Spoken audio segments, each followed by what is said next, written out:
Почитувани колеги, се извинуваме за доцнувањето на оваа сесија. Имаме одредени мали технички потешкоти кои што Петре во моментот ќе ги реши и во интерес на самото време јас ќе започнам сесијата. Најпрво ќе го представам професорот Хозе Матос. Distinguished colleagues, together with Professor Igor Georgiev, it is our honor to open and chair the second session within the framework of 21st Symposium of Macedonian Association of Structural Engineers. The session will begin with invited lecture by Professor Jose Matos, followed by presentation from our platinum sponsors, Golden Art and Isotechna and Penetron. And finally, we will follow the presentation of our colleagues who have been awarded for their scientific research work and who will present part of their doctoral dissertation. First, we will follow the lecture on the topic Implementing Novel Technologies Toward the Sustainable Management of Existing Infrastructure by Professor Jose Matos. Professor Jose Matos is a graduated civil engineer. He holds a master's degree in structural engineering and PhD in civil engineering in the field of reliability and risk analysis of existing structures. He is an assistant professor at the Department of Civil Engineering at the School of Engineering of the University of Minho and member of Institute of Sustainability and Innovation in Structural Engineering, where he is a head of the Risk and Assessed Management of Civil Infrastructures Cluster. He is also the current director of the Mobility and Transport Hub of Minho University, member of several associations and policymakers such as FIP, Eurostruct, and vice president of IAPSE. As an active researcher, Professor Matos has participated in numerous research projects and has supervised many master's, doctoral, and postdoctoral candidates. His work has resulted in over 300 publications in international conferences and journals in the field of risk and resilient analysis and quality control procedures. Professor, you have 30 minutes to share your knowledge with all of us. The floor is yours.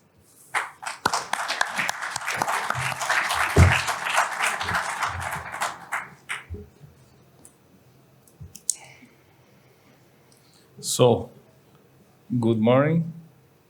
Now, yes, it is a pleasure to be in Macedonia again and see many colleagues. Also, it is a pleasure to be in this region where there are many colleagues from Bulgaria, from Montenegro, from Serbia, from, I would say, many countries. I cannot tell all of them, but it's a real pleasure. And as a vice president of IAPSE, also is a real pleasure to know that IAPSE is active here and that we are now discussing one important aspect that IAPSE is raising, which is how to deal with existing structures. And for those that are interested on this point, there is a group, Commission 5, that I'm also leading in existing structures. And you can go through the IAPSE website. And if you want to contribute in many aspects, you can do that. So it will be, of course, a pleasure to receive your contribution. You don't need exactly to be a member to participate, but it is very happy if you want to provide your inputs. So today I'm going to speak about the sustainable management of existing infrastructures, and I'm going directly to the point. So the relevance of the operation and maintenance of existing infrastructures. And I want you to take attention to these two figures. Here in the left you can see a graph that says the GDP of each country and investment in infrastructures.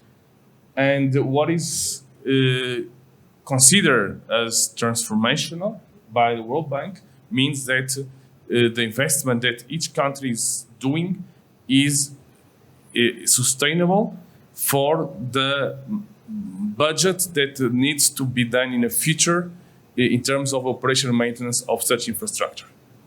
So you can see here many countries with low GDP that are doing a lot of, especially Southeast Asia, Africa, and so on, that are doing a lot of infrastructures. And there's a big problem because the question is how these countries will maintain such infrastructures in the future. So if we, in the Western world, are getting this problem, imagine what happens in other countries that are doing a lot of infrastructure. I'm not saying that these infrastructures are needed. Of course, they are needed, but we need to think on the relevance of the investment that should be done on the operation and maintenance. So that's the data from World Bank. And on the right-hand side, you can also see something that is from Eurostat from 2017, but still happens today. In Europe, most of the transportation modes that we are using is still car. So road infrastructures are the most important, and the car is the most transportation. So there was a huge try to move to shared transportation and other types like tram, metro, train, and so on. But still, most of the people use car, and we need to think if we are first if we are sustainable or not. So discussing how we can get more sustainable, if we are maintaining our infrastructure, especially road infrastructures, in the right way. And you can see more than 5 billion passengers that now is even more that are using our infrastructures.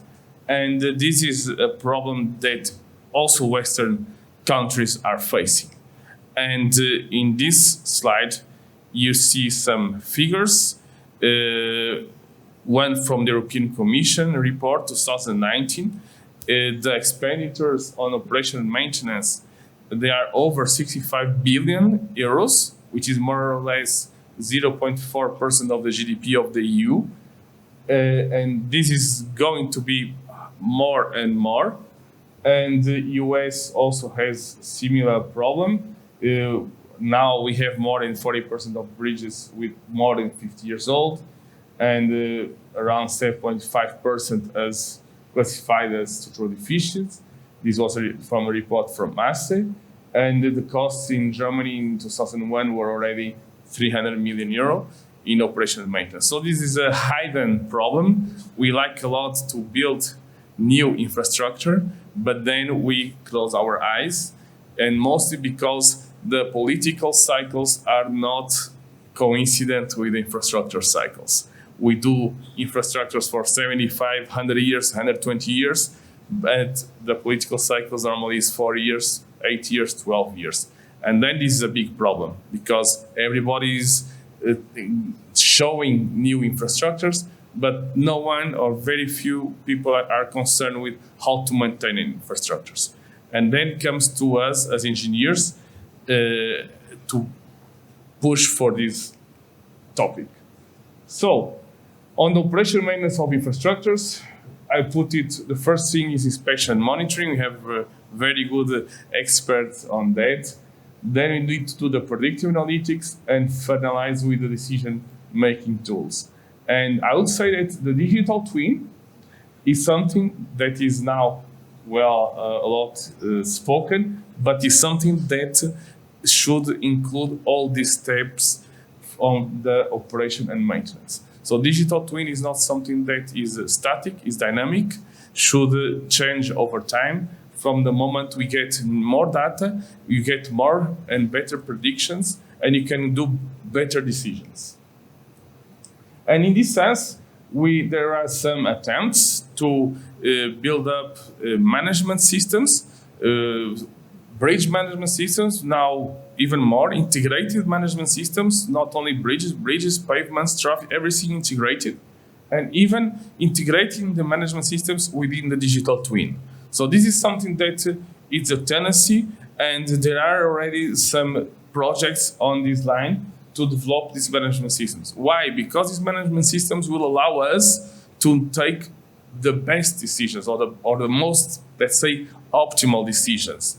Take into account the goals that we want to achieve, of course. These are some studies that we did about the current BMS.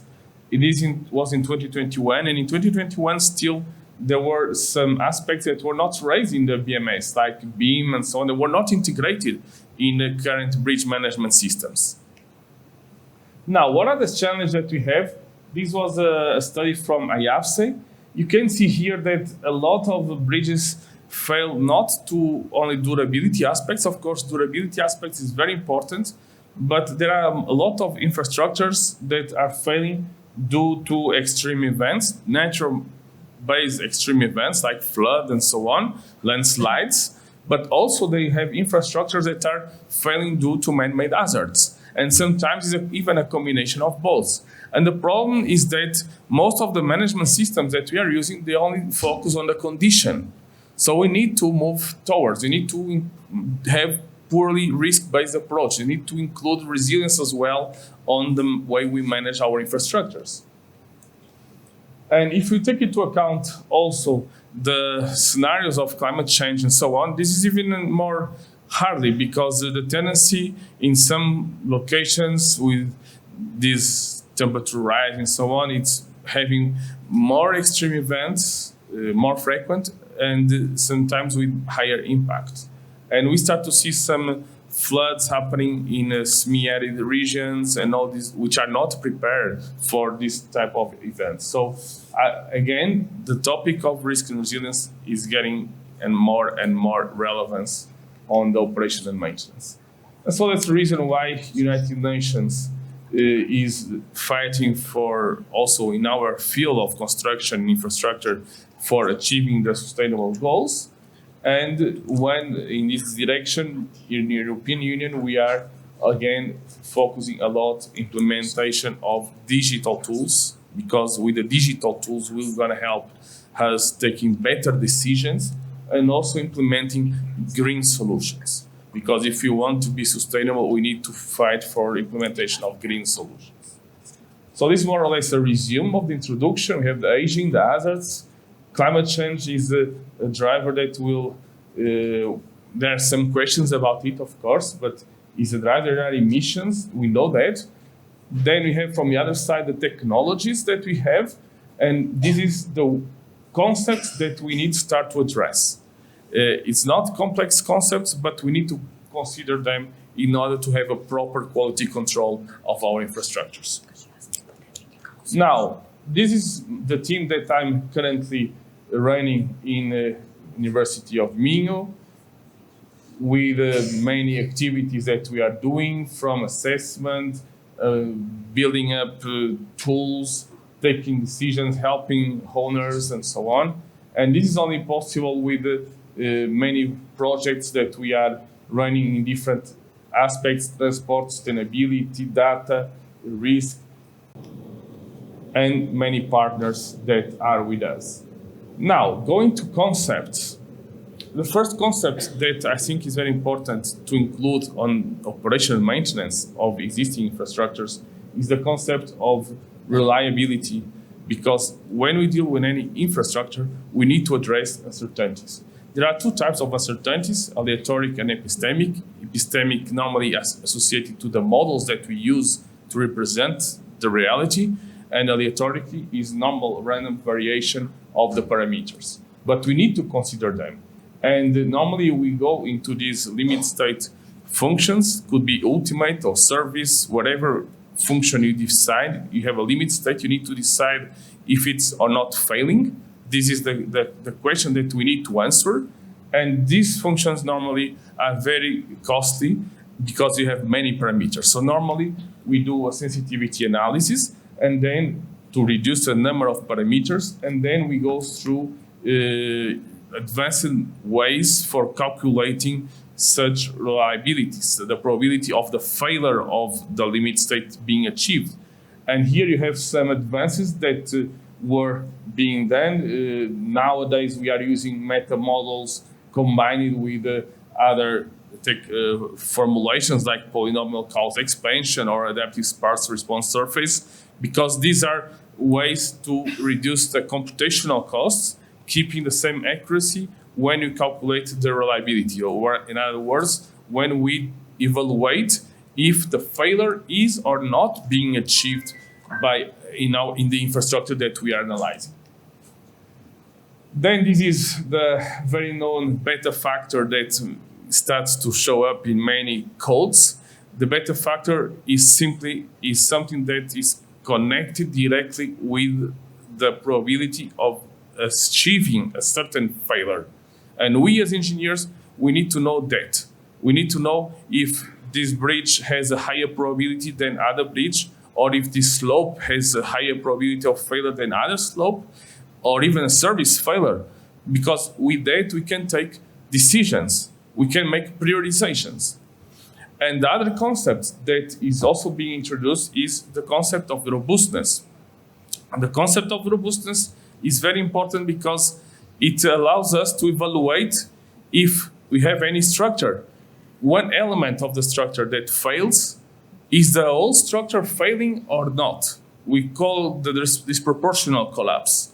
So this is one way we quantify the robustness. If you have a big drop in the reliability, means that you have less robustness. If you have a larger drop, you have higher robustness. Means that we can have scenarios of element failure, but still the structure presents a good reliability. It's far from failure.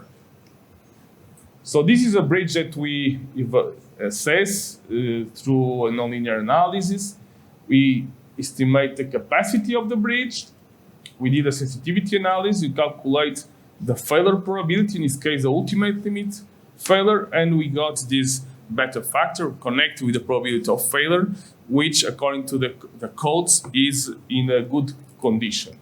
But then we have also another bridge that we did the same analysis, but a different one.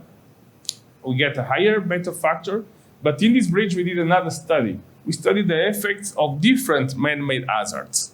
And for that we use the index of robustness that I was showing before.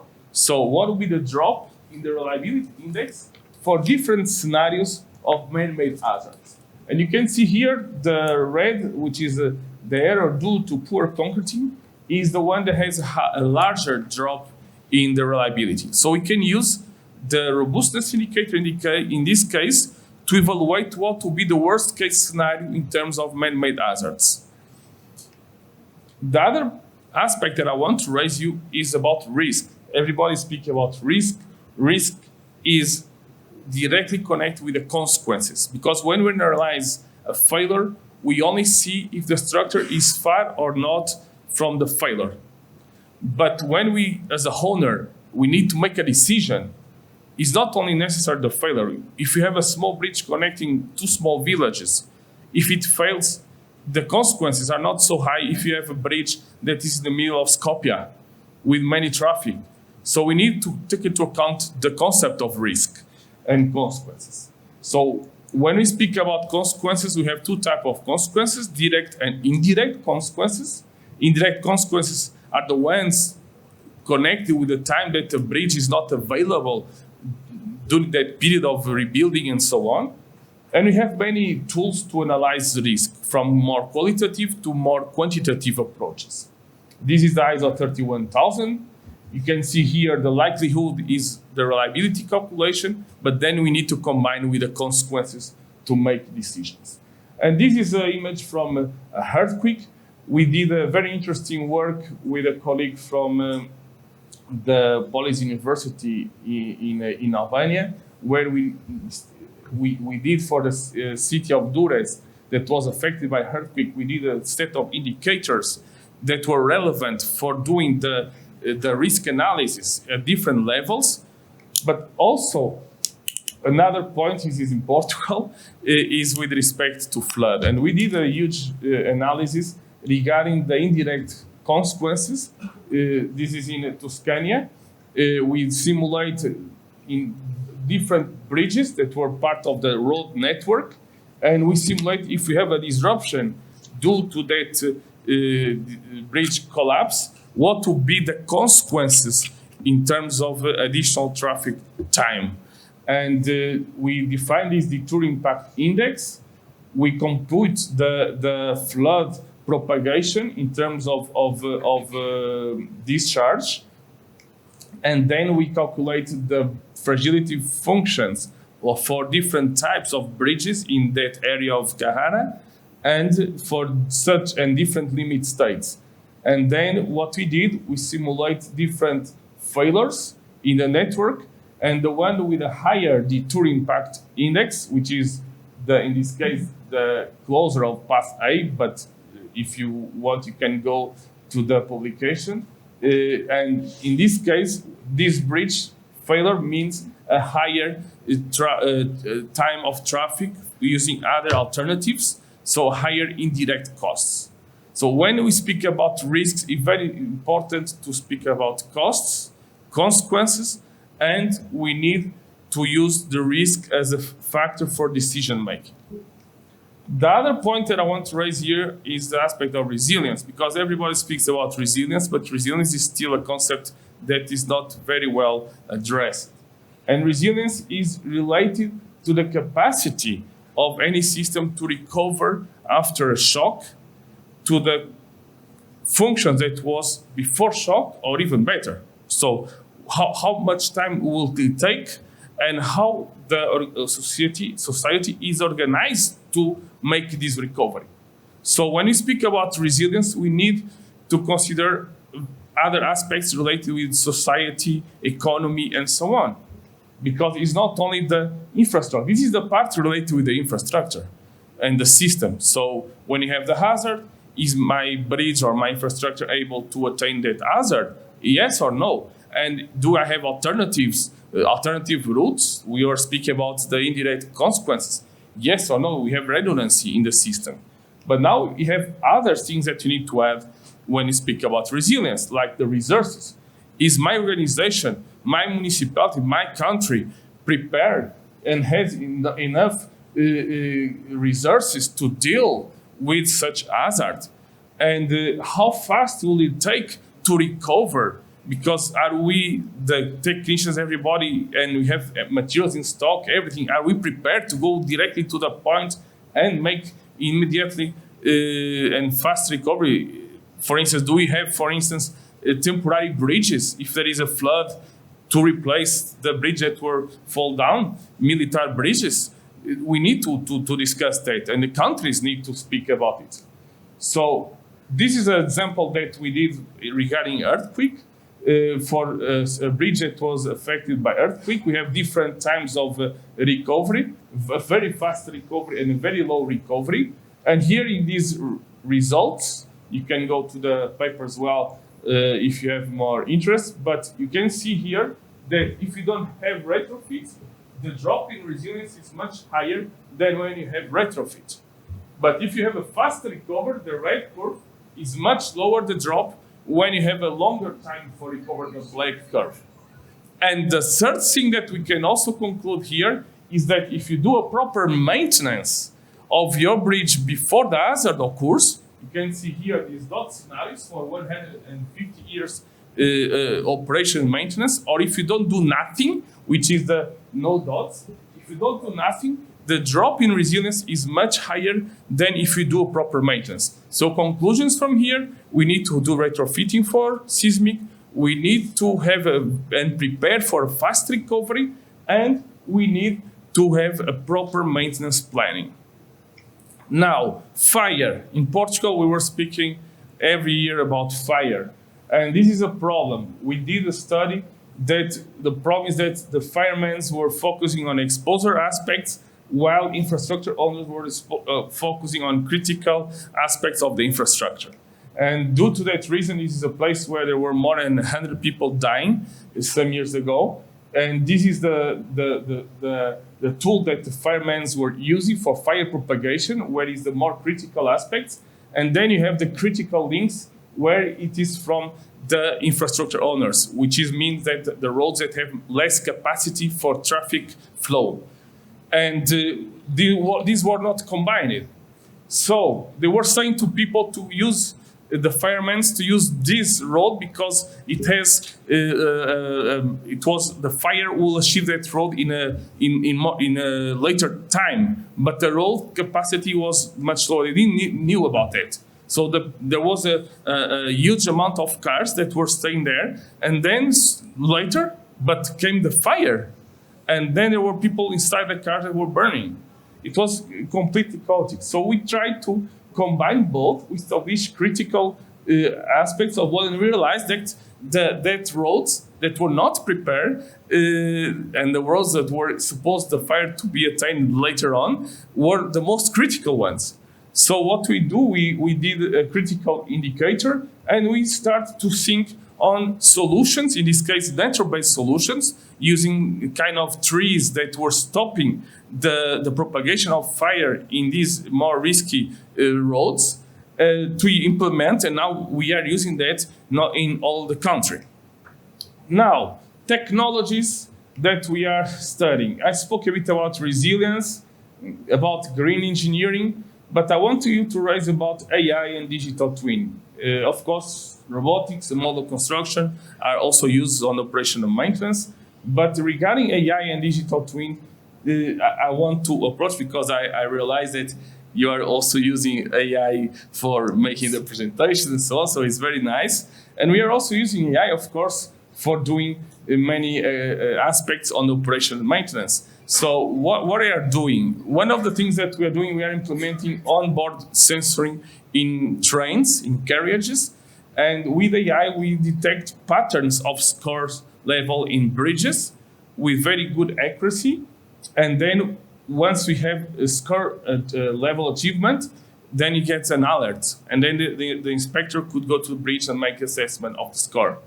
This is something that we are doing with the colleagues from UCD in Ireland, a work of some PhD students, and with Network Rails, Infrastructure of Portugal, and so on, with very good results. And now we are moving ahead to do similar, but for roads, which is not so easy because the dynamics is not so nice. It's not so easy to mobilize in road bridges. The other thing is using AI with INSAR, interferometric satellite to radar. We have INSAR and we use AI for capturing and for early warning detection of big slopes. So when we have big slopes, we can have patterns. We can see that the pattern is getting in this direction, and then we can make predictions and using AI in this ham. Also use AI to have better predictions. Here's a comparison from the NBI database with the current Markov and artificial neural networks. And you can see that the artificial neural networks provide the best accuracy in terms of prediction. Here is a study that we did also in Brazil. You know, Brazil has 175,000 bridges, and a lot of them in very high risk level. There were recently, last year, one important bridge that even collapsed. What we did the separation by areas, by exposure zones, also traffic volume and so on. We clusterized the bridge according to the regions, and then we developed detailed, focused AI models for the predictions. This is also very interesting work with the scenarios from IPCC. We also established the failure capacity of that bridge for different flood scenarios. So according to the RCP scenarios, 8.5, 7, and so on, we can different floods, and then we can estimate the failure of the bridge to flood. Also using AI for having the best solutions in time in terms of multi-criteria decision-making approach. And now digital twin is also something that we are using. We are developing many models using digital twin, but Maria already spoke a lot about it. Combining digital twin with real data from the structures, in this case from bridges. We have the federated models that we can analyze and calculate the reliability aspects. And here is a nice, interesting that we are using digital twinning combined with AI to detect some pathologies, some damage in bridges. This is some work, not only in bridges, also in pavements. And this even we put in some bridges the QR codes that will combine the real structure with the digital bridge. Sustainability, we are introducing in the management systems the levels approach, but I'm going a bit faster because I'm already in the end of my presentation. So first, important, we have a hidden problem, and we need communities to have tools and technologies to increase and attack this problem. From the decision makers, politics, owners, and so on, that's very important that we have politics that knows about the topic. And then we also have the engineers, the academia, associations like IAPSE to support, and the companies to support on the topic. Most of the management tools that we are using right now, they are condition-based, and they are only focusing on one single asset. Only bridges or only pavements. They do not cross this asset with traffic, TMS combined with PMS or with BMS. This is not done. Aspects like reliability and robustness, they are not raised in the current management systems. And aspects related with risk, which is very important for taking decisions, they are not considered in the decision approach. Finally, I know that resilience is starting, but we need to include social dimension, we need to include people from social sciences in this field of decision making. And here you have two projects that we are leading related with nature-based solutions and also with resilience-based approach for communities. Now, digitalization will help civil engineers. There are still digital challenges in operation and maintenance, and the use of AI tools, I'm pretty sure, will help us a lot, but we need to know how to use AI. AI will never replace an engineer. So AI will help us to take better decisions. Extended reality is very interesting. We are even giving classes in some courses with extended reality and training engineers, but we need to start with the basis, because the problem now is that we have engineers that are very nice, interesting in gaming and so on, but we don't have the basis. And also due to that reason, we build up this Erasmus Mundus Joint Master related with risk and management of infrastructures, where we give the basis. Of course, we give also digitalization, but we give the basis for the management and operation of infrastructures. And we organize this conference about reliability and safety, which is very poor based approach in engineering field. And these are references that you can take, and they were supporting my presentation today. So thank you very much, and I'm very happy to discuss with you in the lunchtime.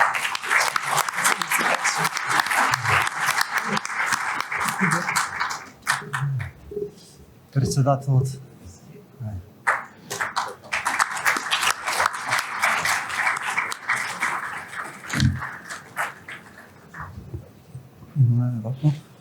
Професоре, ви благодариме за вашата презентација, која ни отвара многу прашања за дискусија. Поради ограничениото време, прашањата и дискусијата на колегите би ги оставиле после ова сесија.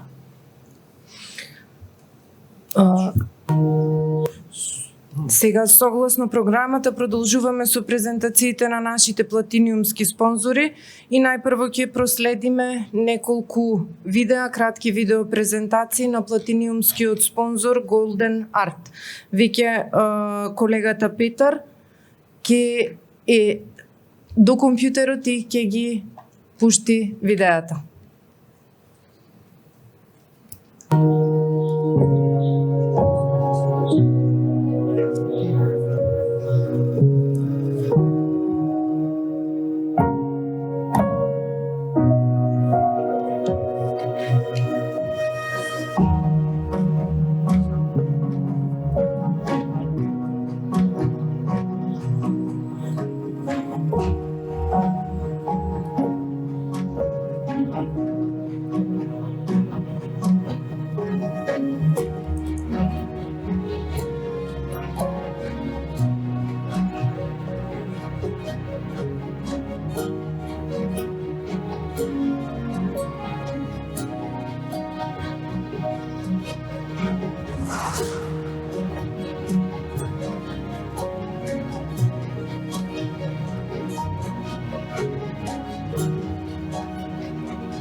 Може? Благодарност до Golden Art за нивната видео презентација. Сега го повикувам представникот на платинискиот спонзор Изотехна да ја представи својата компанија во времетрајање од 15 минути. Дали имаме представник од Изотехна? Да. Да, повелете.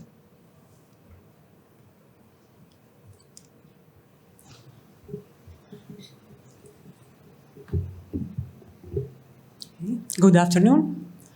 I'm Dr. Panagiotta Lafogianni, and I work for the technical department of Penetron Hellas, which is in Greece, and it's covered the whole Balkan area on the support of Penetron products, the crystalline products. Today's presentation focuses on the application of the crystalline technologies for the total protection of concrete structures, and of course, the challenges of some large-scale projects. So, we have talked a lot about concrete structures. They're pretty much everywhere, and the number speaks for itself about the consumption of concrete and cement. Why do we prefer concrete in the structures? It's a material with high compressive strength. It offers the designer versatility to the shape and form of the structure, and of course, the cost is optimum. But there are some drawbacks in this situation. We all know, we are aware.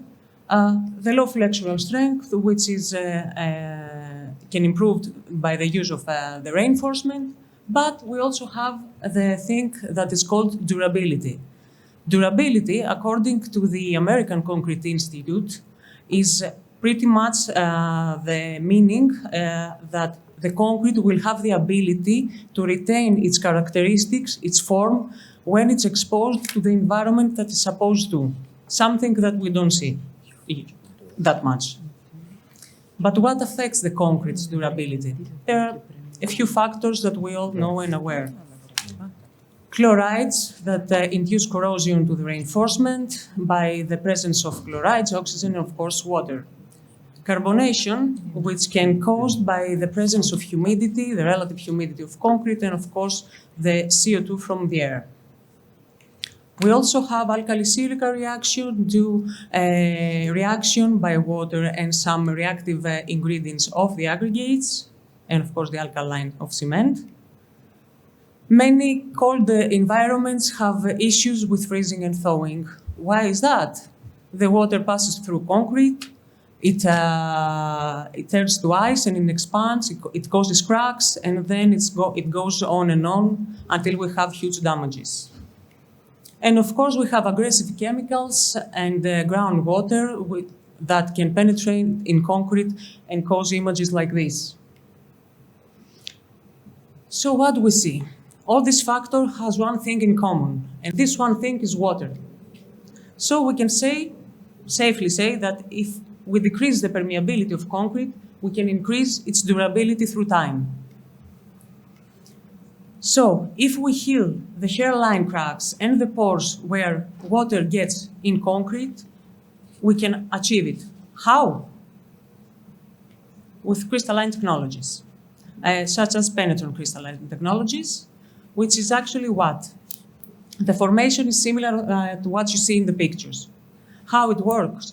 It's a blend of active ingredients which in the presence of water reacts, and they form insoluble crystalline structures within the concrete that they regenerate and passes through and cover the whole entity of the concrete effectively by sealing capillaries and pores, and this is how it guards concrete by re-entering water again. And this is a time lapse from construction. This crack that you see here that is leaking, the water passes through, was measured around 0.4 millimeters. The concrete contains Penetron admix, the crystalline admixture that can develop the crystalline formation. And as you see, as the time passes by, the formation is visible and the leaking stops. And we are reaching about 4 days in the 96 hours that the leak is completely stopped, the crack is sealed, and this is how this technology works. And you can see the before and after shot. How this technology created? Lack of raw materials during World War II made some people to think, okay, let's make ships out of concrete. Okay, we can make ships out of concrete. How can we make it stand in the sea and not degrade? So this is how this technology was evolved. And through time, it got a more commercial form, but mainly its use was dedicated to big infrastructure projects like dams and other things, and other buildings like here. And at that stage, we were talking about mainly coatings, slurry phases of this technology, which were generating crystalline formation through the mass of the concrete. And at that point, we knew that the ceiling could achieve was between 0.3 and 0.4 millimeters at that time. As the years passes by, the crystalline technology evolves, and so there are many products to cover other needs of structures. And of course, at around the 1970s, Penetron company develops its own crystal technology system. And it started mainly from the slurry forms and, of course, repairing mortars for active leaks which are fast setting. And of course, there are admixtures, there are dry shakes for horizontal surfaces and hardening. And later, we had also an injection system for support of the existing infrastructures. And this is the main Penetron crystalline product line. The first one is the Penetron, which is surface applied, the coating. The Penecrete mortar is the repairing mortar. Peneplug is a fast-setting mortar for active leaks.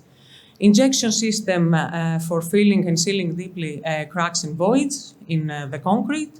And of course, Penetron Admix, which is the admixture for new constructions, and Penetron Plus, which is a dry shake powder.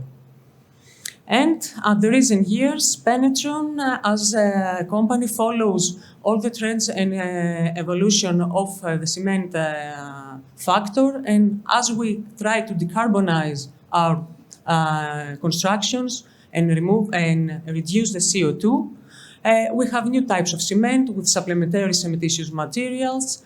And so we have upgraded our Penetron Admix to be compatible fully with these types of cements and, of course, the conventional cement types that we already know. Apart from that, what are the advantages of this technology? Penetron slurry becomes an integral part of the concrete structures, and it remains intact even if the surface is damaged.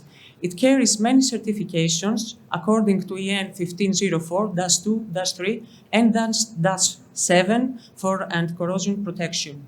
And it can withstand hydrostatic pressure up to 16 bars from positive and negative side.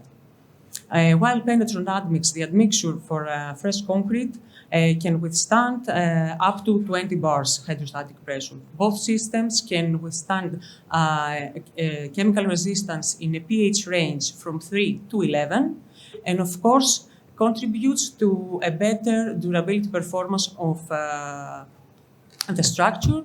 It is non-toxic, it is approved for potable water applications, and of course it's a green product with a very easy application. Penetron has another advantage. It has settled a system with just 3 steps for the complete waterproofing of a new infrastructure. The first step is to use the admixture Penetron Admix in the concrete. You can do it either at the batch plant or on site. Okay, the concrete is waterproof with the addition of Penetron Admix, but the structure is not. A structure has many defects. We have joints, cold joints, expansion joints, so we need to take care of this as well. There are water swelling strips, penebars for cold joints, and of course PVC water stops for cold joints and for expansion joints as well. And the third step is to repair everything after removing the forms, like honeycombed areas, spalled areas, many cracks that we might have seen after deforming the concrete. So we have this that we call white tank system, where the concrete itself is the waterproofing. The structure is completely waterproof after only 3 steps that reduces construction time, construction costs, and energy consumption. A few things regarding the contribution of this technology to the durability, which is a study here in collaboration with the Democritus University of Thrace in northern part of Greece. We tested many different categories of concrete with and without the addition of penetron admix. First thing we searched was the depth of penetration of water under pressure. The green bars that you see is the conventional concrete, and while they exhibited water ingression normal for their category, while the same concrete with the addition had zero permeability. In terms of chloride and measurements according to NT Build 492, we saw that the increase in the service life due to the addition of the crystalline admixture could reach up to almost 90% in some categories, and in all cases, it has a positive influence in concrete. Same behavior, of course, in carbonation resistance, as you can see here also in the photo, with increase in service life that calculated according to the European models up to almost 80% in some cases. Of course, we saw freeze-thaw action on this concrete, and as you can see from this picture, there are cases where the concrete without the admixture completely destroyed after just 15 cycles of freezing and thawing, while the same concrete with the crystalline admixture remained almost intact. And of course, very positive influence in terms of chemical resistance and more specifically in sulfate resistance, which we have in many soils around our area. Very positive action as well. And of course, in collaboration with IMM Institute in Switzerland, we have managed to make this test for the self-healing of a crack of 0.5 millimeter width with the use of the crystalline development system of penetron. Of course, due to the enhancement of the durability, we can reduce a lot of repairs that the construction will need in its lifetime, not just once or twice. So we can contribute also as the reduction of the CFP of the construction through its lifetime. We carry a lot of green certificates for suitability with projects that are certified with systems like LEED, BREEAM, WELL, etc. And of course, all this can happen only through our collaborations with scientific institutes like universities, accredited lab, and more. Right now, we are in a phase where we're supporting and financing a PhD research project that we're trying actually to correlate a concrete prepared in the lab, tested in the lab, with a concrete prepared in the field and exposed to its environment up to 3 years to see the correlation between those two, because we know that we design in the lab, but we see something else in the construction site. And of course, and I'm gonna pass to some project reference from the area, but I need to go a little back. Okay. First project that I'm gonna mention is from the area of North Macedonia, the grand project in Skopje, Luna, which were constructed by the use of the crystalline system and all the joints systems, etc. The Vero in Strumica, if I'm saying it correctly, I'm sorry if I'm saying it wrong. Moli in Yevgelia. This project, the Riviera Tower in Greece, is part of a huge rehabilitation project in the old airport of Athens. Now the old airport of Athens becomes a new city, an expansion of the city of Athens. And the first building of it is the Riviera Tower, which will be the first green skyscraper in Greece. It will have 200 meters, it's tall, it will be 200 meters tall, about 52 floors. And the crystalline system of penetron secured the waterproofing and protection of its foundations and, of course, many pools and other stuff. Other project, this is Piraeus Tower, a tower that was built in the 1960s and was abandoned for 50 years. So about 40 years ago, they rehabilitated, they made repairs, they made all the necessary stuff, and now it's a gem in the city of Piraeus, which is the port of Athens. And penetron technology has waterproof and protect the -2 and -3 floors of this building. Many other like power plant units in Ptolemaida in North Greece, parking space by the sea in Vlore in Albania, repair and waterproofing of all the railway tunnels in Bulgaria, which these tunnels were leaking from everywhere, and we needed to stop to do something. So at first we repaired locally and tried to stop the leaks, and then we used shotcrete enhanced with Penetron admix inside to secure the waterproof of these tunnels. And this was the final result with no leaks and ready to use. Of course, after that, we made some repairs at the Metro of Bulgaria by the injection system in the existing structures. And this project actually here I wanted to show you because it shows exactly how this technology works. We saw a wastewater treatment plant in Cyprus. You see a tank here that leaks very much. So you say, okay, I threw my money away. No, it's not like that. The tank was filled that day. You see the date, it's February 9th. 8 days later, there is a different image. Very small leakages in some parts. 10 days later, there is no leak. And if you look closer, you can also see the white crystals that has formed through the leakages. Many other projects, like some hotels by the sea, 5-star hotels, office complex, the National Transplant Center in Athens, its extension was waterproofed by Penetron technology. Another tower in Cyprus, which this is a different project. We managed to waterproof it after a previous waterproofing system had failed. So we had to do a shotcrete again. And this is a very interesting project, and I will close with this one. This is Marina Frapa in Croatia, which all the concrete elements of the marina were casted using Penetron admix. But the thing that we didn't know in 2015 that we did this is that in the lake behind there, in 2002, this restaurant was built, which is under the sea, and it was built using this technology, the Penetron technology. So I believe that I have shown you today how crystalline technology can provide durability and offer sustainability to a concrete structure. Thank you very much for your time.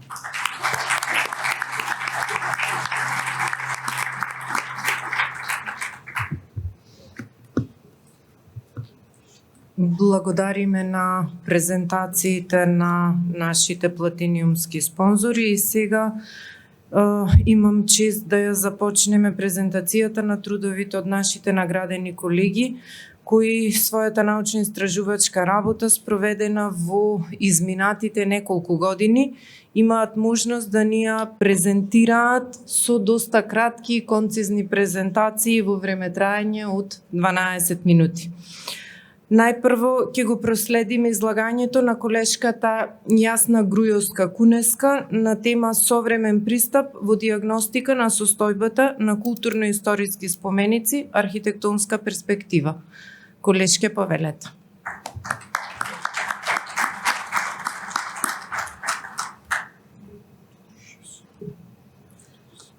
Почитувани присутни, добар ден на сите. Денес ќе го презентирам мојот докторски труд на тема Современ пристап во дијагностика на состојбата на културно-историски споменици и архитектонска перспектива под менторство на професор доктор Вероника Шентова. Културното наследство е исклучително богатство на материјални и нематеријални добра наследени од минатите генерации, која игра значајна улога во одржливиот раст, економскиот развој и оформувањето на културниот идентитет на современите општества. Со повеќе од 50 сочувани примери, Република Северна Македонија е земја, византиските цркви се едни од најзначајните културно-историски споменици во Република Северна Македонија со исклучителни архитектонски и уметнички вредности. Меѓутоа, овие споменици се лоцирани во сизмички активно подрачје, па од тука тие се изложени на различни влијанија, вклучувајќи ги земјотресите, па од тука се наметнува потребата за нивна навремена заштита.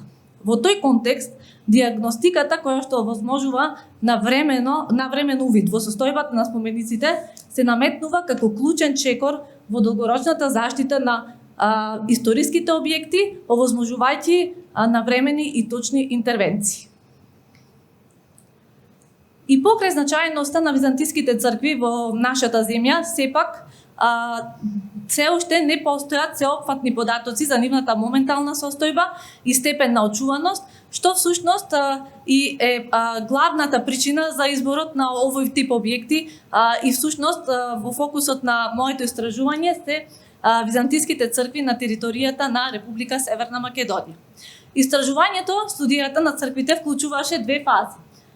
Во првата фаза вклучени беа речиси сите споменици во византиски цркви во земјата, вкупно 50 цркви, за кои што најпрвин беа спроведени архивски претраги и преглед на постојната документација, што пак овозможи увид во историскиот развој всушност на објектите, а потоа тоа беше проследено со теренски увиди на црквите кои што овозможија да се добијат податоци за моменталната состојба на спомениците, тоест површинската состојба на фасадите и интериерот на црквите. Во следната фаза избран беше еден репрезентативен византиски споменик, црквата Света Никита, за подетално истражување, кој што всушност служеше и како пример студија за да се покаже капацитетот на современите недеструктивни техники како посовремена диагностичка алатка. На слайдот е прикажан формуларот кој што беше изготвен во рамки на истражувањето и истиот беше пополнет за сите византиски цркви за време на теренските увиди. Всушност, овој формулар на некој начин представува лична карта на споменикот кој што ни овозможува да се зачуваат сите значајни информации за црквата, за споменикот. Врз основа на прегледот на 50 византиски цркви, беше возможно да се направи категоризација, класификација на црквите согласно неколку критериуми: период на изградба, типологија, автентичност, состојба и следствено според состојбата да се предложат идни мерки за нивна понатамошна заштита.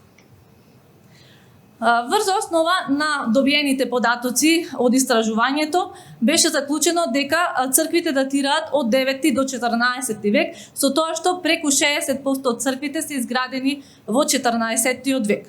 Во однос на типологијата, најмногобројни се еднокуполните крстообразни цркви и помалите еднокорамни објекти, меѓутоа има и неколку примери на базиликални градби и на конхални објекти представени како три и тетраконхални објекти, а единствен пример на двокорамна градба е црквата Света Богородица во Охрид, Челница во Охрид. Понатаму, во однос на состојбата, најголем, иако станува збор за историски објекти кои што обстојувале многу векови, сепак најголем дел од овие објекти се наоѓаат во добра или задоволителна состојба. Состојбата на 6 објекти беше оценета како лоша и кај нив беа забележани оштетување на конструктивните елементи, слаби врски меѓу елементите, како и голема деградација на фасадните материјали. Единствена црква која што беше во многу лоша состојба, како што може да забележите на слайдот, е црквата Свети Атанасије во Варош, која што е целосно разрушена во горните партии, всушност недостасува горниот дел од зидовите и кровната конструкција, целосно е обрасната со вегетација и исто така дрвените затеги во внатрешноста се целосно иструлени од претходно настанат пожар. Автентичноста пак на црквите е тесно поврзана со степенот на нивните претходни интервенции. Прегледот на достапната документација за црквите укажа дека речиси сите објекти, тоест сите објекти всушност претрпеле одредени промени низ историјата, така што и нивното делимично влијаело на нивната автентичност.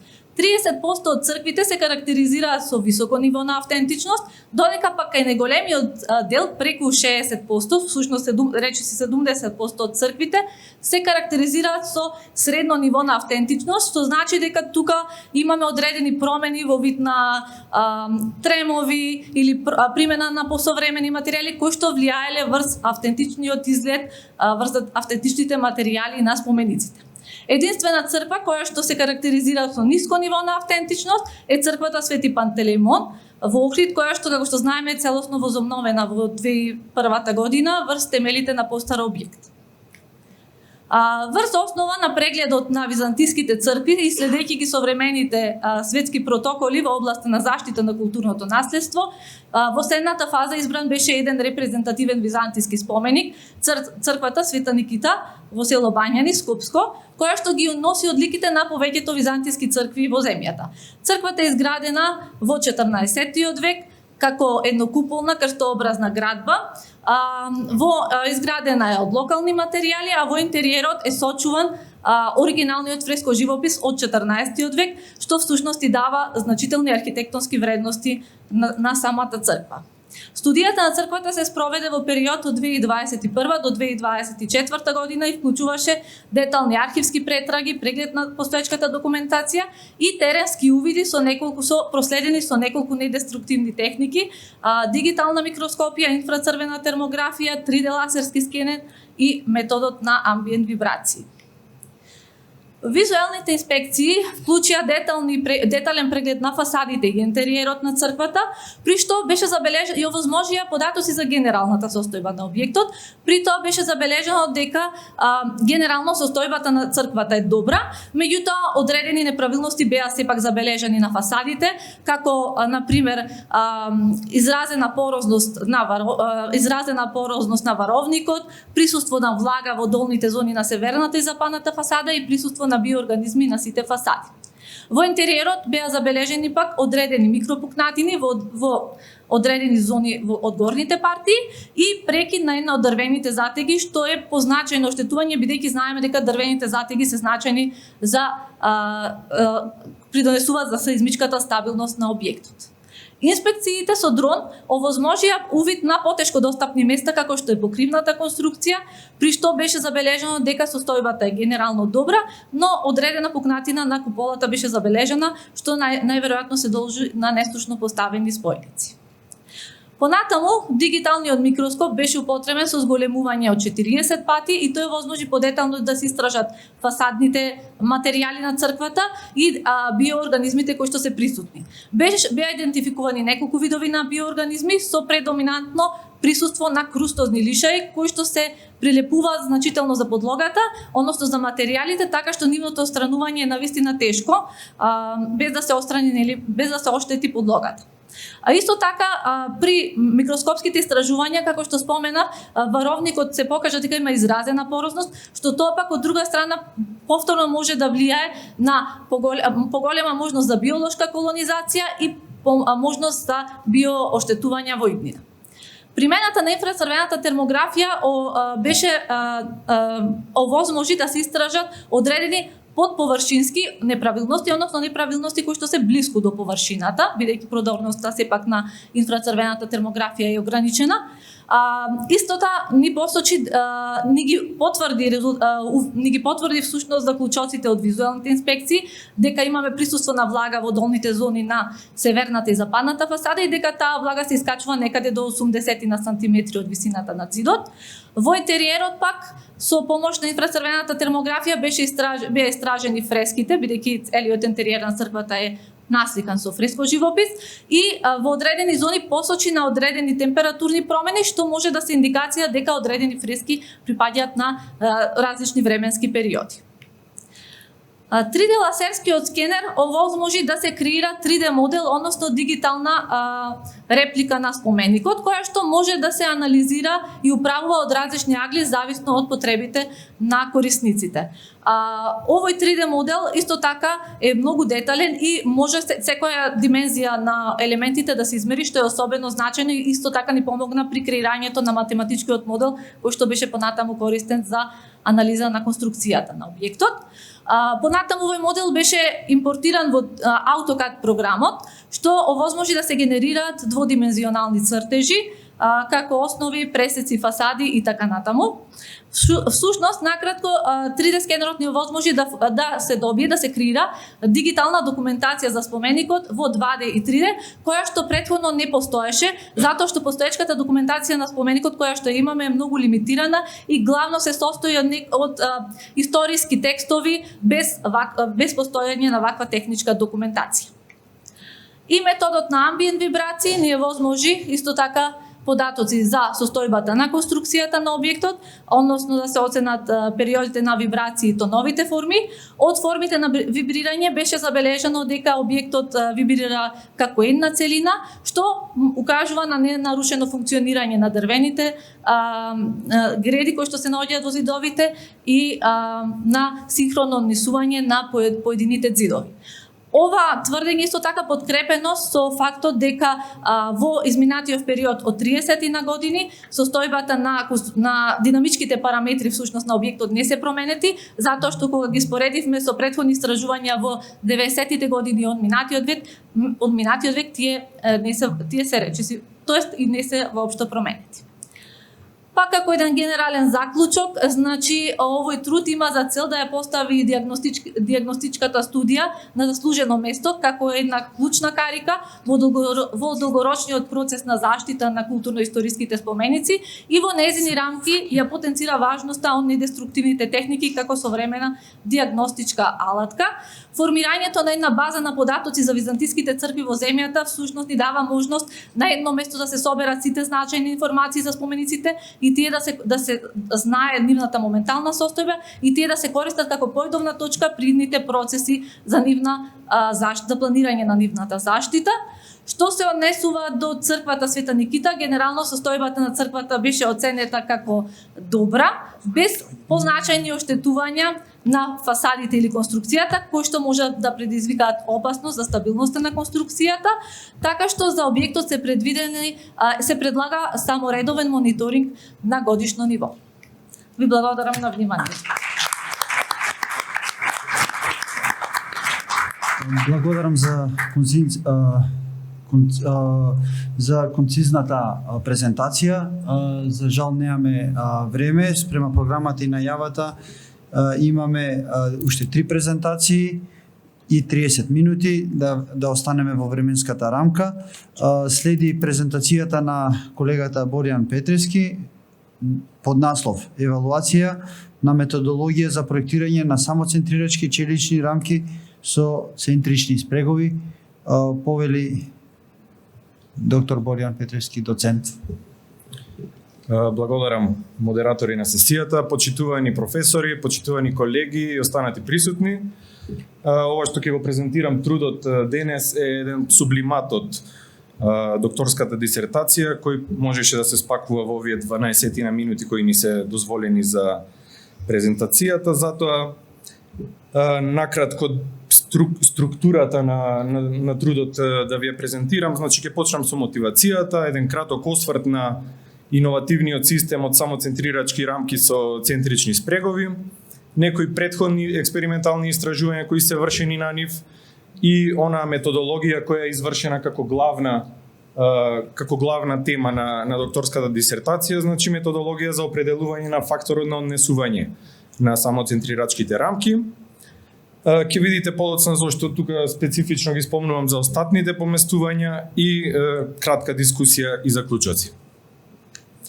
Мотивацијата за примената или за развивањето на еден ваков иновативен систем представува недостатоците кои се јавуваат кај конвенционалните типови на челични рамки кои ги имаме во инженерската пракса.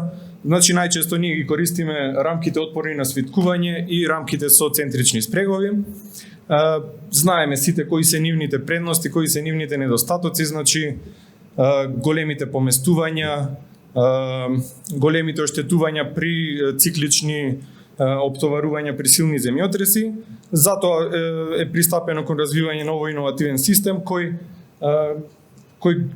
едноставно ги анулира овие недостатоци и може да се применува исто така во зградарството. Што треба да се докаже, тоа беше тема на нова дисертација. Значи системот е претходно развиен.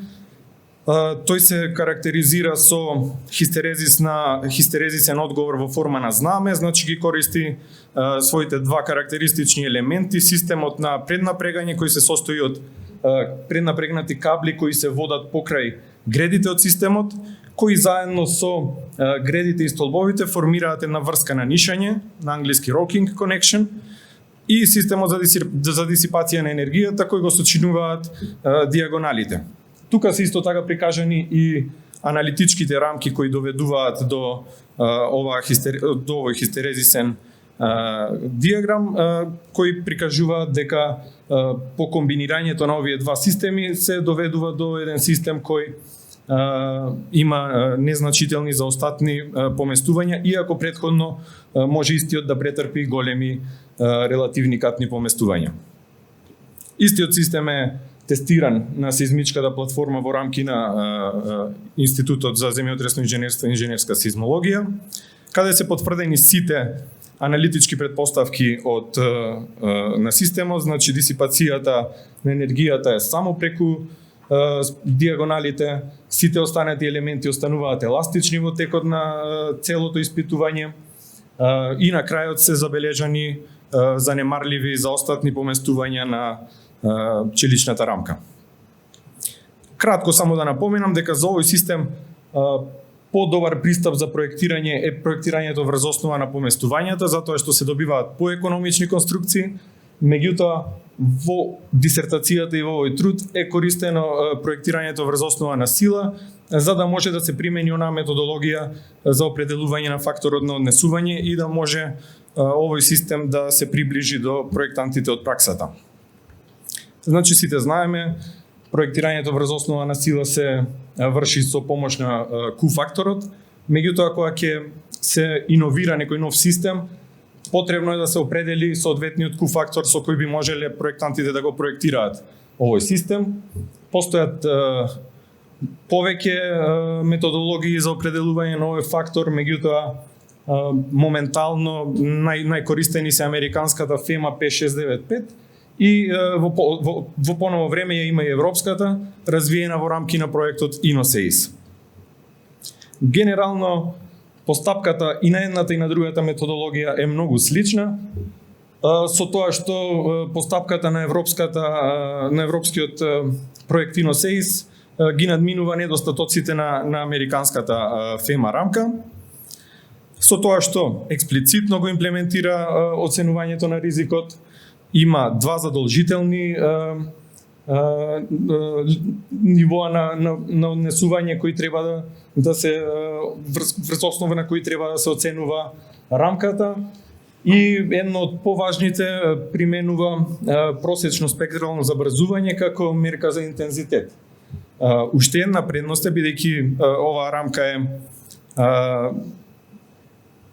проектирана и наменета за европскиот пазар, потребно е да се определи врз основ на записи од земјотреси кои се случиле и кои се специфични за европското тло и поради тоа овој пристап е исто така во голема предност затоа што ги инкорпорира и ретките записи кои може да се случуваат на европското тло.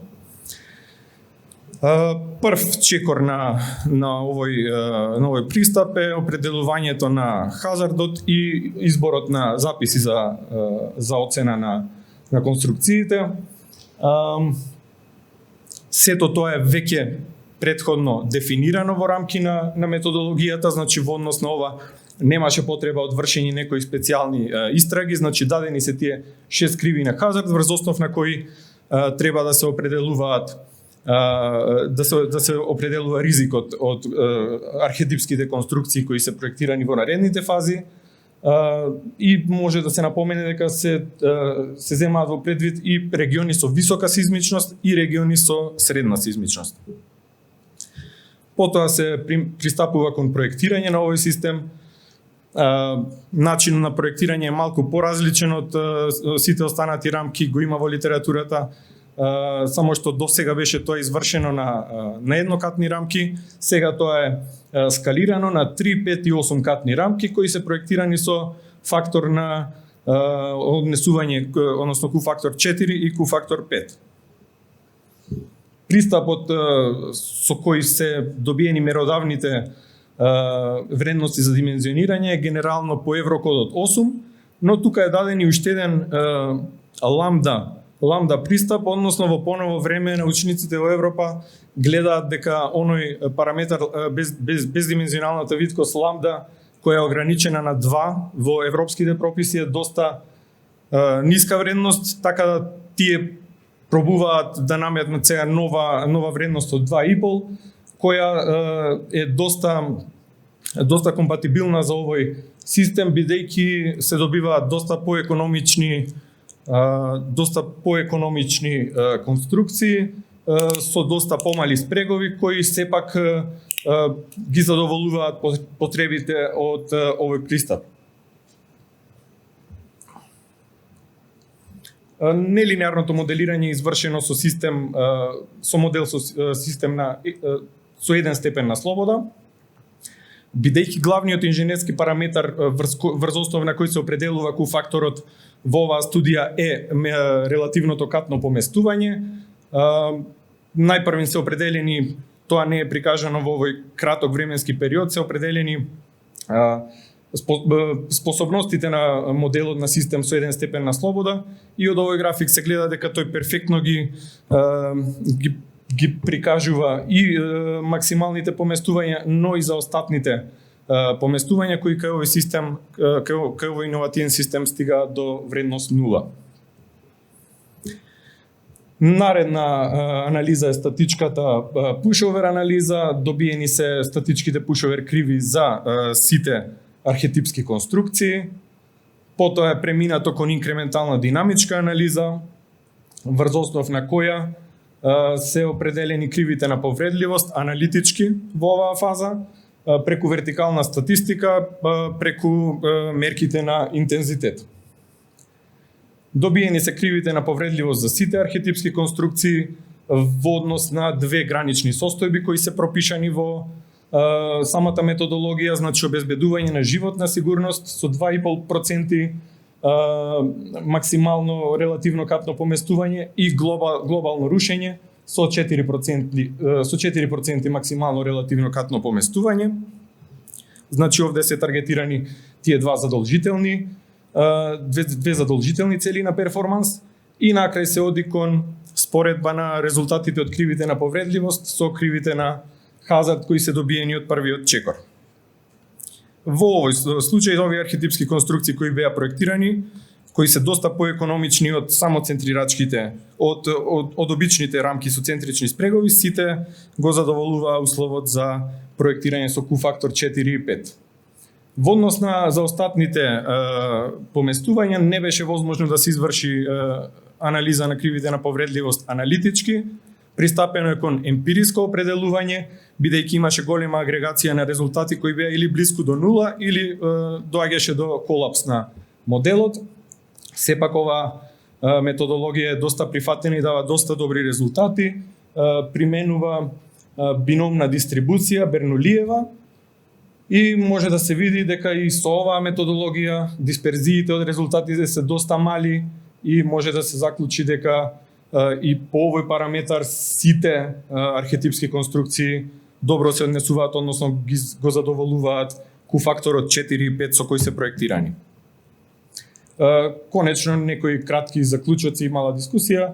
Значи, како што кажав неколку пати, со Q-фактор 4 и Q-фактор 5 сите ново проектирани самоцентрирачки рамки задоволуваа, сите го задоволија и лимитот од 0,2% за остатното поместување. Може да се оди на некој поголем фактор, Q-фактор во иднина, за да се добиваат уште поекономични конструкции. Меѓутоа, за да се направи тоа, потребно е да се изработат детални модели каде што ќе се следат не само поместувањата, туку и сите други елементи во системот, како дисипацијата на енергија во спреговите, дали се јавува пластификација и на други елементи од системот, со што би се потврдил и повисок Q-фактор. И мора да се каже дека проектирањето на овие системи во оваа фаза засега е доста комплицирана методологија, бидејќи захтева итеративна процедура, доста е зависно од димензиите на гредите и столбовите и мора постојано да се итерира за да се добие да се дојде до конечниот изглед на нашата конструкција. Ви благодарам за вниманието.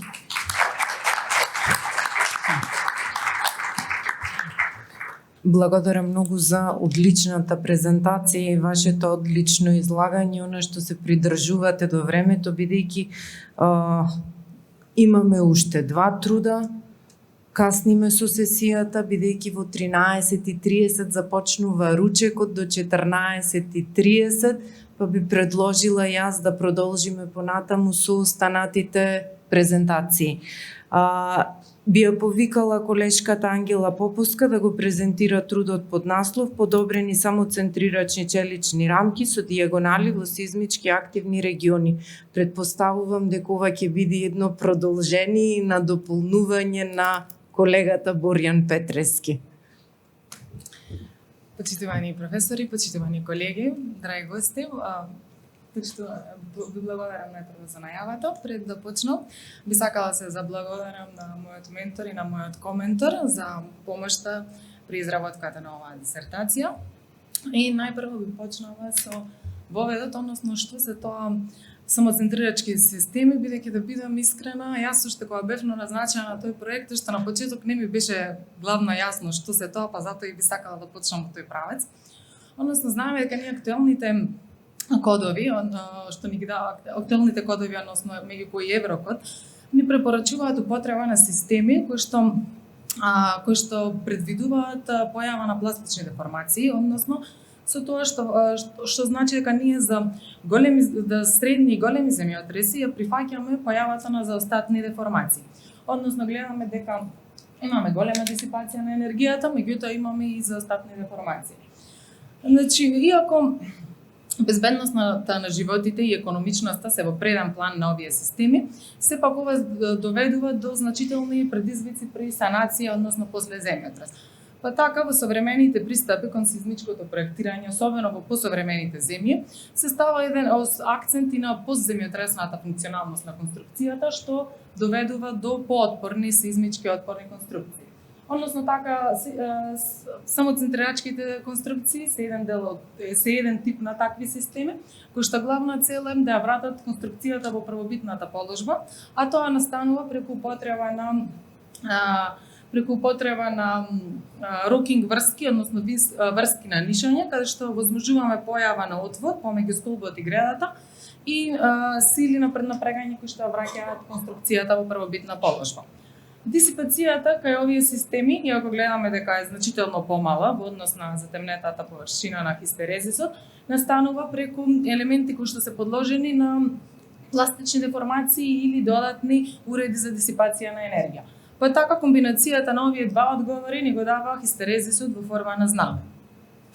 Еден ваков тип на самоцентрирачка конструкција, каде што не се предвидени дополнителни уреди за дисипација на енергијата, туку пластичните деформации се насочени во дијагоналите, испитуван во лабораторијата во ИЗИС во рамките на СЕРА проектот. Тука имаме фотографија каде што се гледа дека иако е 3D конструкција, самоцентрирачката рамка, односно рамката од интерес е таа на средина и самоцентрирачкиот систем е поставен хоризонтално, односно каблите се хоризонтално на секое ниво. Во рамките на ово испитување беа земени во предвид 3 различни пресеци на дијагоналите и односно 5 конфигурации, каде што односно 5 серии на испитувања, бидејќи беа земени во предвид две различни земјотресни погоди, каде што секако имавме постепено зголемување на влезното забрзување, при тоа што првично беше да се добие еластичниот одговор на конструкцијата, потоа да добиеме првично течење, односно извивање и колапс на дијагоналата. Резултатите докажаа дека столбовите и гредите како примарни конструктивни елементи останаа во линеарно подрачје за време на целото испитување, дека настана извивање во дијагоналите и самоцентрирањето беше потврдено преку контрола на меѓукатното поместување. Потоа следна фаза беше нумеричко моделирање на овој тип на системи. Секако не станува збор за конвенционални системи, па затоа и моделирањето беше поделено на неколку нивоа, почнувајќи од ниво на елемент, односно од самата дијагонала, па се потоа до еден робустен модел на конструктивно ниво. Значи, најкарактеристични тука се материјалот кој што е искористен за да се моделира отворот помеѓу столбот и гредата, односно материјал кој што се однесува само на притисок и карактеристични трас елементи со initial strain материјал, кој што делуваат само на аксијални сили и кај што беше првично зададен силата на преднапрегање преку соодвоен материјал. Значи, генерално развиен е нумерички модел кој што се заснова на претходно дефинирани типови на елементи во OpenSys, кои што се линиски, пружини и елементи со нулти должини за моделирање на сите конструктивни елементи. Вака нешто изгледаше моделот на на експериментално испитуваната конструкција. Значи се направи еден стабилен модел кој што ги извршуваше сите линеарни и нелинеарни статички и динамички анализи и потоа нормално се настапи кон валидација на истиот модел. За таа цел првично беа земени во предвид точните геометриски и материјални карактеристики, потоа беше направено фитување на фреквенцијата на моделот преку резонантните тестови и секако на крај сизмичкото однесување преку дефинирање на точното придушување. Значи, различни физички величини беа споредувани за време за секоја конфигурација. Може да се забележи дека се споредува акселерација, сила во основата, меѓукатни поместувања, максимални поместувања и промена во силата. Гледаме дека за сите конфигурации имаме одлично поклопување што доведува до заклучок дека употребата на предложената техника е оправдана и за повеќе катни конструкции и во вистински размери и за покомплексни анализи. Значи, за таа цел, со намера критички да се оцени примената на овој тип на системи во сеизмички активни подрачја, евалуирана е нивната ефикасност и практична примена согласно еврокодовите. Па така, поради тоа беше предложена прототипна конструкција, која што е димензионирана за два различни сеизмички отпорни системи, тоа конвенционален систем согласно еврокодовите и самоцентрирачка рамка.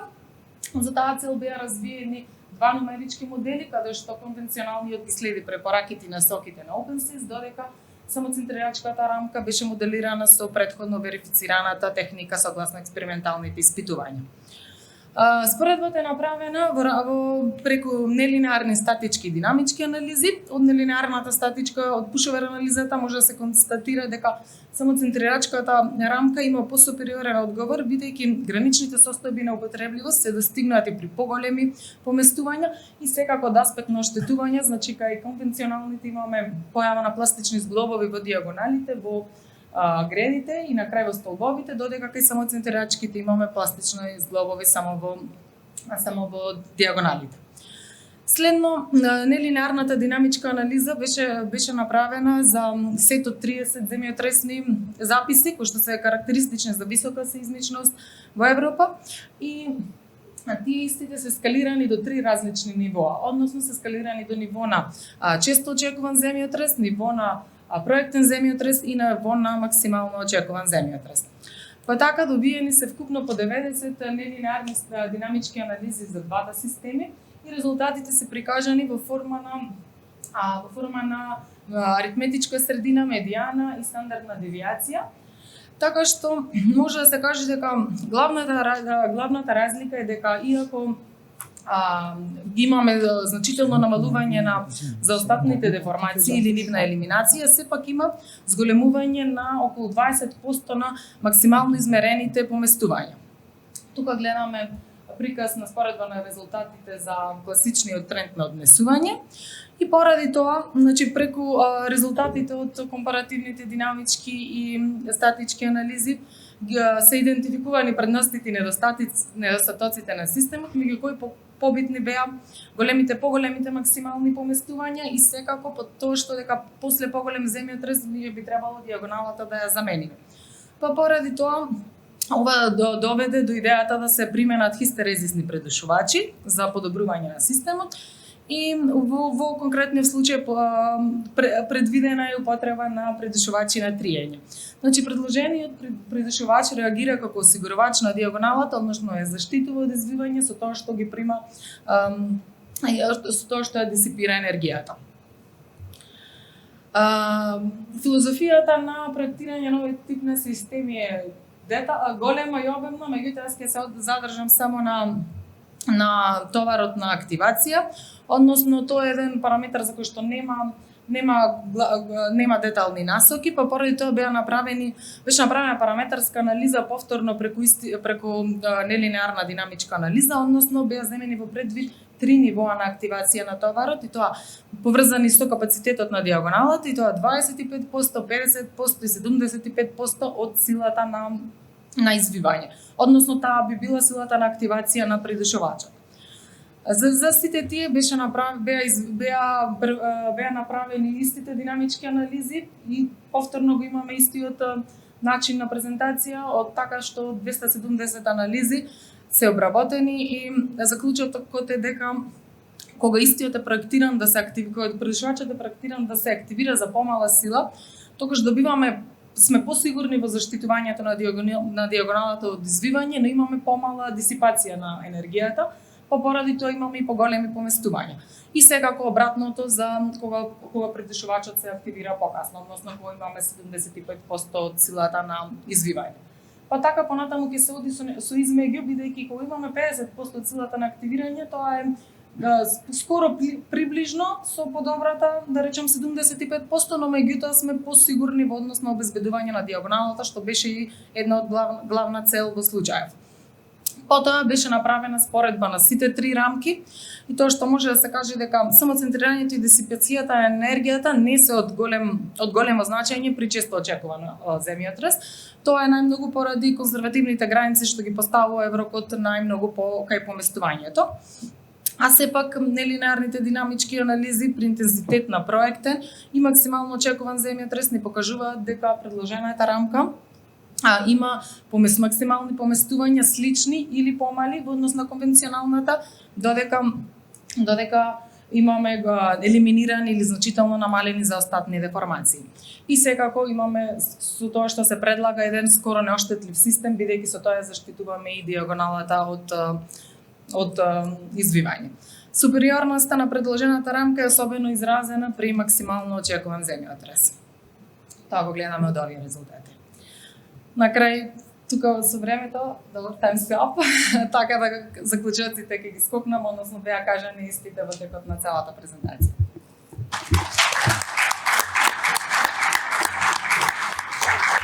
Благодариме до Ангела Поповска. Како што најавме, немаме време за прашања. Ти благодариме за прекрасната презентација и истражување кои секако треба да се донесе до практична примена. Очекуваме иницијатива. Го повикувам Александро Златевски како последна презентација од оваа сесија да презентира својот труд под наслов Проценка и подобрување на сеизмичката отпорност на урбани културно-историски центри. Повели во предвидениот рок. Последниот слайд.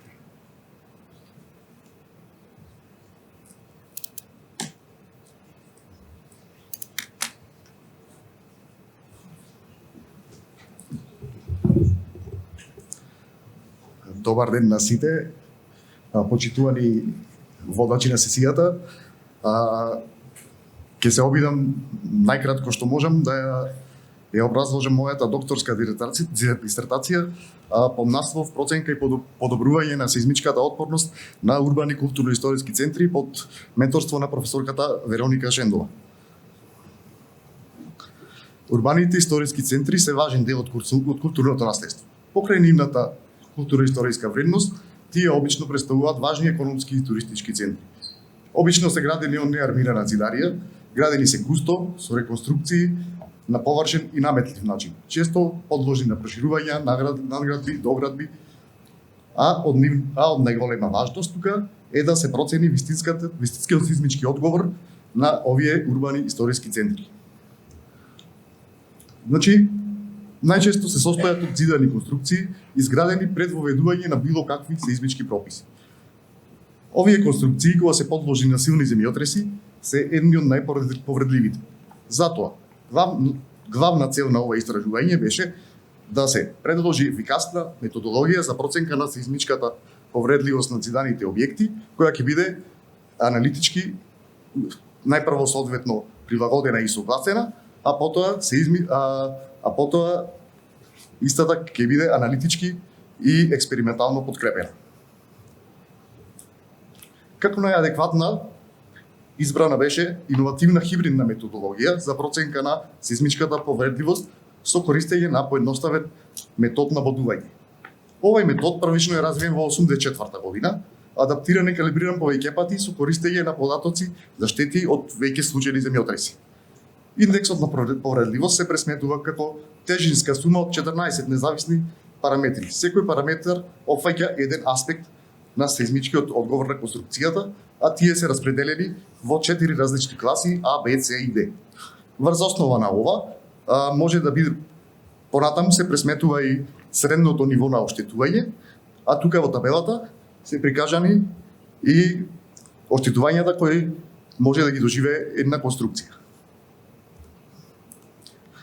Достапната литература за повредливост, поврзана со големото количество податоци собрани во текот на изминатите децении од постдематриски истражувања, особено за градот Скопје, отвора можност за развивање на метод на индекс на повредливост, хармонизиран со специфичностите на и својствата на старата скопска чаршија. Хармонизацијата и адаптацијата се врши преку усогласување на параметрите, односно дефинирање на различните класи на повредливост за секој од конкретните параметри. Па така, параметрите P1, P2 и P3 се поврзани со квалитетот на материјалот, на конструкцијата. Врамена зидарија, камен, тула и керпич, како и врсните средства се сместени во различни класи. Параметрите P4 и P5 се условени од геометријата на системот, поточно растојанието меѓу зидовите и бројот на катовите.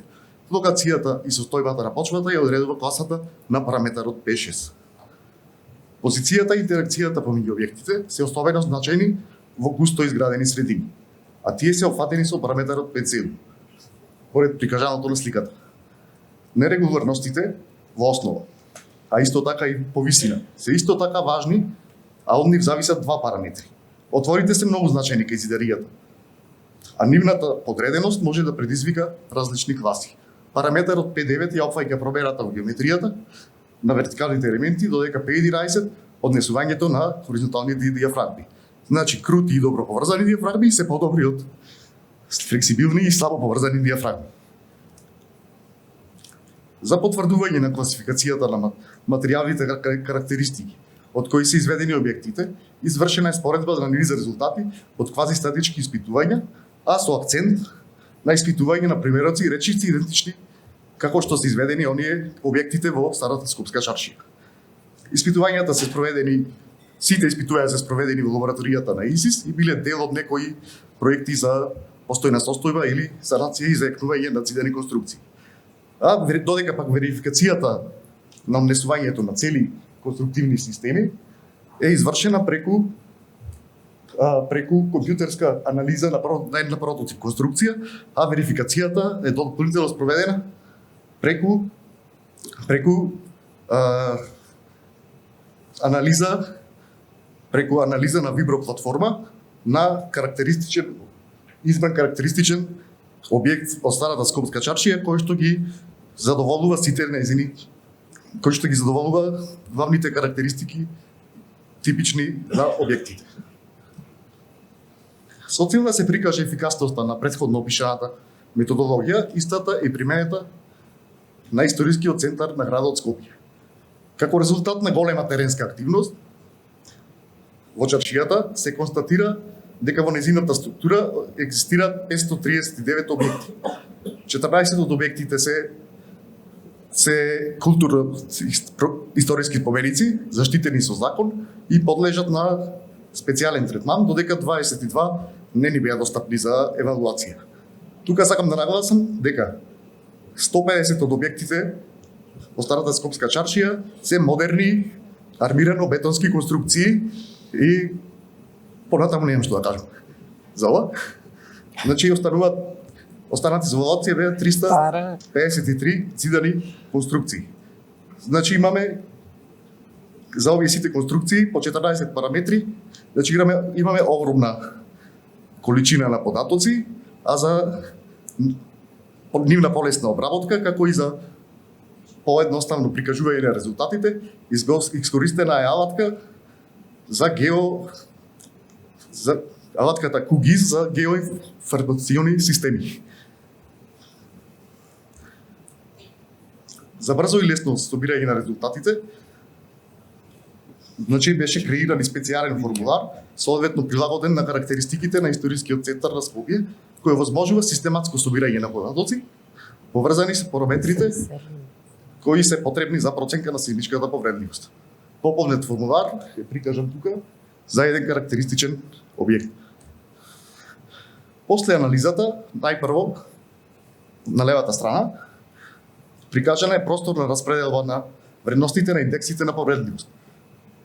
За целата проучувана област се забележува широк спектар на вредности, а се заклучува дека највисоката концентрација на вредностите на индексите е помеѓу вредностите 30 и 50. За различни сценарии на интензитет на земјотреси може да се пресметаат средните нивоа на оштетување. Тука се прикажани две сценарија, значи за интензитет на земјотрес 8 и интензитет на земјотрес 9. За интензитет на земјотрес 8 се забележува дека од резултатите, значи од боите, се забележува дека голем дел од конструкциите би доживеале големи или многу големи оштетувања, а за интензитет 9 е доста радикално и се забележува дека најголемиот дел од објектите би доживеале огромни оштетувања, а некои дури и би доживеале колапс. Па така, беше одлучено дека е потребно итно заекнување на објектите, а тука беше важно и да се избере соодветната техника за заекнување. Значи, се одлучи дека на заекнување ќе подлежат сите објекти кои што имаат ниво на оштетување поголемо од 3. Па заради тоа, најдобро е да се примени современ метод на санација и заекнување, базиран на потреба на композитни материјали, од зајакнат додатно со карбонски и стаклени влакна.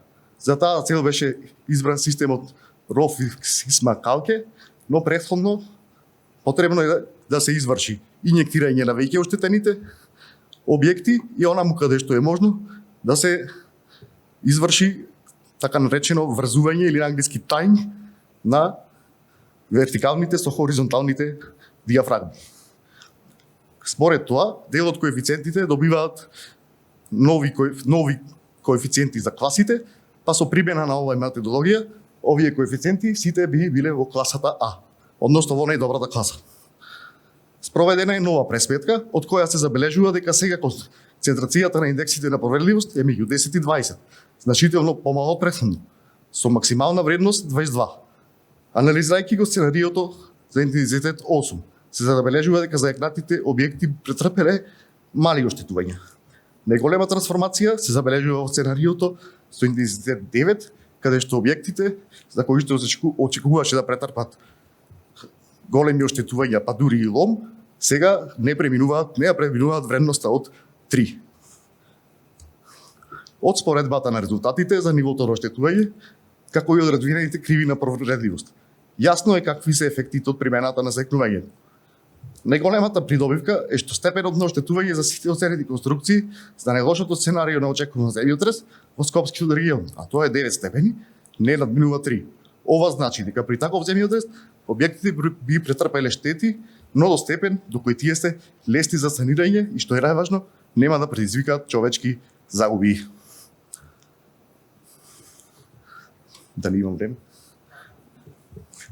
Значи, на крајот заклучуваме дека проценката на повредливоста од дадена историска урбана област е клучен предуслов за проценка на глобалниот ризик. Таа е важна не само поради очигледните физички последици, туку и поради нејзината врска со човековото присуство и системите за поддршка за евакуација. Проценката на повредливоста, имплементацијата на соодветното сеизмичко заекнување и решенијата за планирање во vanredни ситуации можат да помогнат во намалување на физичките штети, во загуба на човековите животи, а исто така и во економските влијанија. Тука сакам да упатам на крајот еден апел до стручната, а особено до политичката јавност за важноста на потребата од итно разгледување на оваа обработена тема.